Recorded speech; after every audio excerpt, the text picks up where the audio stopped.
Κάτι ανεξήγητο συμβαίνει στην κορυφή του Αγίου Όρους και κανείς δεν μιλάει γι' αυτό. Όσοι ξέρουν σωπαίνουν και όσοι τόλμησαν να πλησιάσουν δεν ήταν ποτέ πια οι ίδιοι. Ανέκαθεν υπήρχε μια ιστορία που κυκλοφορεί χαμηλόφωνα στο Άγιον Όρος. Όχι γραμμένη, όχι καταγεγραμμένη. Μια παράδοση προφορική. Για κάποιους είναι θρύλος. Για άλλους είναι η πιο ζωντανή πραγματικότητα. Η ύπαρξη 12 αόρατων μοναχών που ζουν στην κορυφή του Άθωνα. Δεν τους βλέπει κανείς. Κανείς δεν ξέρει τα ονόματά τους. Κι όμως είναι πάντα εκεί. Πιστεύετε ότι κάθε φορά που ένας από αυτούς κοιμάται εν κυρίω, έρχεται άλλος διακριτικά, σιωπηλά, για να συνεχίσει τον άθλο. Και έτσι ο αριθμός μένει πάντα 12. Ποτέ παραπάνω, ποτέ λιγότερο. Η κορυφή του Άθωνα είναι αφιλόξενη για τους περισσότερους. Οι συνθήκες δύσκολες, το ψύχος αφόρητο. Κι όμως εκεί πάνω, αθέατοι από τα μάτια των ανθρώπων, κάποιοι μοναχοί προσεύχονται αδιάκοπα. Όχι για τους εαυτούς τους, αλλά για όλο τον κόσμο. Για σένα, για μένα, για όλους μας. Λένε πως δεν τρέφονται με τίποτα γήινο, μόνο με προσευχή. Λένε πως είναι άνθρωποι που έφτασαν σε τέτοια πνευματική κατάσταση που δεν ανήκουν πια πλήρως σε αυτόν τον κόσμο. Βλέπουν αυτά που εμείς δεν μπορούμε να δούμε. Ζουν μια ζωή που δεν χωράει στο μυαλό μας. Υπάρχουν μοναχοί που μαρτυρούν πως κάποτε είδαν κάτι, μα σαν να τους σκέπασε ένα σύννεφο και ξαφνικά εξαφανίστηκε το πρόσωπο που είχαν απέναντί τους. Κάποιοι είπαν ότι ένιωσαν μια απερίγραπτη ειρήνη κοντά σε έναν άγνωστο και μετά τίποτα. Εξαφανίστηκε, σαν να μην ήταν ποτέ εκεί. Η ίδια η ζωή στο Άγιον Όρος πολλές φορές ξεπερνάει τη λογική. Όπως είχε πει και ένας γέροντας, η πραγματικότητα στο Άγιον Όρος είναι θρύλος. Δεν μπορείς να τη χωρέσεις σε κουτάκια και εξηγήσεις. Και το θαύμα είναι σχεδόν καθημερινότητα. Κι όμως δεν τολμάς να το πεις δυνατά. Αυτοί οι 12 ασκητές είναι σαν τις ψυχές εκείνες που διάλεξαν να μην φανερωθούν ποτέ. Ούτε να τιμηθούν, ούτε να αφήσουν όνομα. Κι όμως κρατούν πνευματικά τη γη. Γιατί αν σταματήσει η προσευχή τους, ποιος θα αντέξει το βάρος του κόσμου? Και τώρα θέλω να σε ρωτήσω κάτι. Αν σου ζητούσαν να αφήσεις τα πάντα πίσω, οικογένεια, φίλους, τη ζωή όπως την ξέρεις, για να γίνεις ένας αόρατος φύλακας της ανθρωπότητας, θα το έκανες? Γράψε μου κάτω στα σχόλια, θέλω να διαβάσω τι λέει η δική σου καρδιά. Τους είδα, δεν ξέρω αν ήταν άνθρωποι ή κάτι άλλο. Μόλις πήγα να τους πλησιάσω, χάθηκαν. Έμεινε μόνο το θυμίαμα στον αέρα. Αυτά τα λόγια δεν τα είπε κάποιος φαντασιόπληκτος. Τα είπε μοναχός του Αγίου Όρους που γύριζε μόνος σε μονοπάτι της ερήμου. Τα νύχτα, απόλυτη ησυχία, ώσπου ένιωσε ξαφνικά πως κάποιος περπατούσε δίπλα του. Γύρισε αλλά δεν είδε τίποτα. Μετά η μυρωδιά από θυμίαμα. Δυνατή, καθαρή, και ένα δέος που τον έκανε να σταθεί, σαν να ήταν παρόν κάποιος ιερός. Δεν είναι ο μόνος. Αν καθίσεις να ακούσεις παλιούς γέροντες, θα σου πούν ιστορίες σαν κι αυτοί.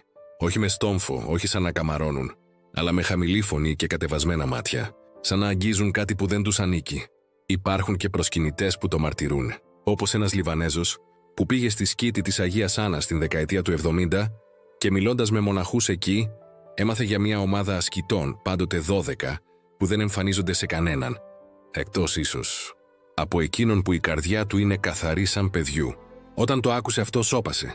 Και ένας γέροντας του είπε: «Εσύ κάτι είδες. Μην το πεις. Μόνο κράτα το μέσα σου».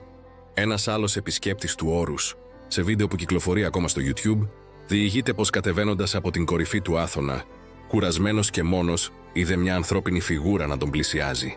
Δεν του μίλησε. Του έδωσε μόνο ένα κομμάτι ψωμί. Και όταν γύρισε να του πει «ευχαριστώ», δεν υπήρχε κανείς, ούτε ίχνος στο χιόνι. Στο ίδιο βίντεο ο αφηγητής αναρωτιέται: «Ήταν άγγελος? Ήταν άγιος? Ήταν ένας από τους 12?» Και η φωνή του σπάει. Οι μαρτυρίες λένε πως οι 12 δεν μιλούν ποτέ πολύ, μόνο όταν είναι ανάγκη. Και όταν το κάνουν η ψυχή σου ταράζεται. Όχι από φόβο, αλλά από κάτι άλλο, σαν να σε έχει ακουμπήσει η αιωνιότητα. Και το πιο συγκλονιστικό, ότι όλοι αυτοί οι ασκητές, αν πραγματικά υπάρχουν, δεν θέλουν να τους βρεις. Δεν το αντέχει η ταπείνωσή τους. Το μόνο που θέλουν είναι να προσεύχονται αόρατοι για έναν κόσμο που δεν σταματά να βουίζει. Και εκείνοι σιωπούν. Και όσο ψάχνεις να τους βρεις, τόσο χάνονται. Γιατί το Άγιον Όρος δεν σου φανερώνει ποτέ τα μυστικά του αν δεν είσαι έτοιμος. Αν δεν έχεις μάθει να σιωπάς, να γονατίζεις, να πονάς και να περιμένεις. Κάποιοι λένε πως αυτό είναι παραμύθι, αλλά κι εγώ τους ρωτάω. Κι αν είναι αλήθεια, δεν υπάρχουν για να τους δεις. Υπάρχουν για να υπάρχουν. Ένας γέροντας του Όρους, όταν τον ρώτησαν για τους 12, κάποια στιγμή άρχισα να αναρωτιέμαι. Αν όντως αυτοί οι 12 αόρατοι μοναχοί υπάρχουνε, γιατί είναι 12, γιατί όχι 10 ή 15. Και εκεί κάτι μου έκανε κλικ. 12 ήταν και οι Απόστολοι. 12 ήταν οι φυλές του Ισραήλ. Ο αριθμός δεν είναι τυχαίος. Στην παράδοση της Εκκλησίας, ο αριθμός 12 συμβολίζει την πληρότητα του λαού του Θεού. Όχι με την έννοια του πλήθους, αλλά με την έννοια της αποστολής. Μήπως λοιπόν αυτοί οι 12 ασκητές συνεχίζουν σιωπηλά το έργο των Αποστόλων, όχι με λόγια, αλλά με αδιάκοπη προσευχή.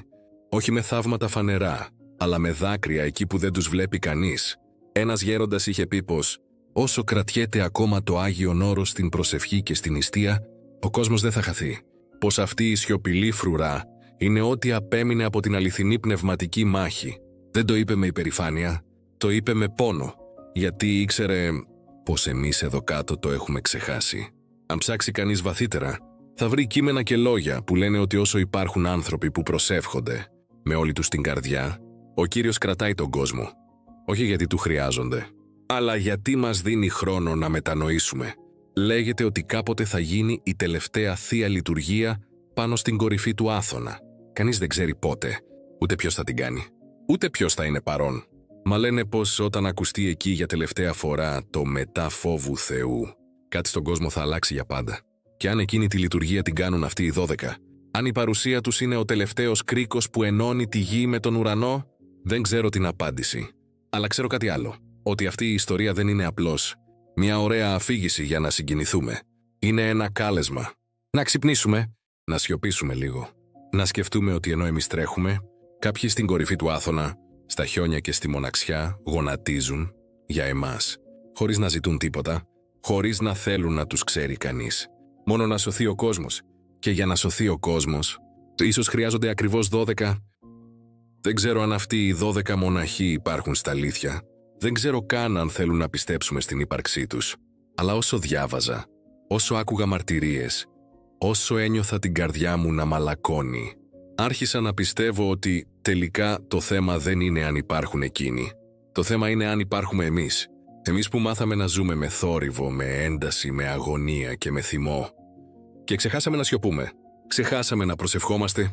Ξεχάσαμε ότι κάπου εκεί ψηλά, στην πιο αφιλόξενη άκρη της Ελλάδας, κάποιοι γονατίζουν μέρα νύχτα για να μην σβήσει το φως από τον κόσμο. Δεν ζητάνε δόξες, δεν περιμένουν ευχαριστώ. Δεν τους ενδιαφέρει να αφήσουν το όνομά τους. Θέλουν μόνο να μείνουν άγνωστοι, αφανείς, αλλά ενωμένοι με τον Χριστό. Και εμείς, τι κάνουμε με την ευλογία που μας χαρίζεται? Πόσο χρόνο αφιερώνουμε την ημέρα σε προσευχή, σε σιωπή, σε συγχώρεση? Ή μήπως πιστεύουμε πως όλα θα συνεχίζονται για πάντα όπως είναι? Μπορεί αυτοί οι 12 να μην φανούν ποτέ.